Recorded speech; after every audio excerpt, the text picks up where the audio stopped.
အားလုံးမင်္ဂလာပါကျွန်တော်ကတော့ဘင်လက္ခဏာဟောတဲ့ဦးကျော်ဆိုလင်းပဲဖြစ်ပါတယ်ကျွန်တော်ရခုဖော်ပြရမယ့်အကြောင်းအရာလေးကတော့မိတ်ဆွေတို့ရဲ့လက်ဖွားပြင်ကိုကြည့်ပါမိတ်ဆွေတို့ရဲ့လက်ဖွားပြင်မှာနှလုံးလမ်းညောင်းလက်ညှိုးအောက်မှာအောက်သို့ငိုက်ကြနေပြီး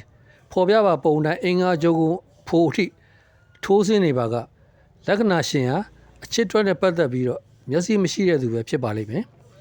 တယောက်ယောက်ကိုချင်းမိဆိုရင်လည်းဘာမှမမြင်တတ်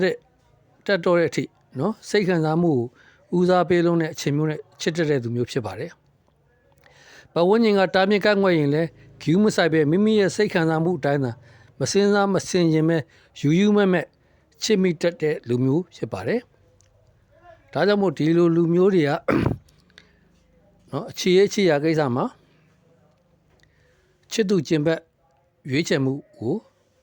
အထူးသတိထားပြီးတော့ဆောင်ရွက်သင့်ပါတယ်မိမိရဲ့အကျိုးကိုလိုလားတဲ့သူတွေနဲ့သာတိုင်မင်နီးနှုတ်ပြီးမှရွေးချယ်သင့်ပါတယ်လို့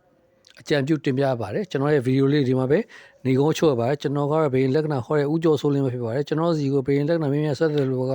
ဖုန်းနံပါတ်0994169383ဆက်သွယ်တော့၎င်းသို့မဟုတ်ကျွန်တော်ရဲ့ TikTok account Messenger မှာတော့၎င်းသို့မဟုတ် Facebook account မှာတစ်ဆင့်တော့ Messenger မှာတော့၎င်း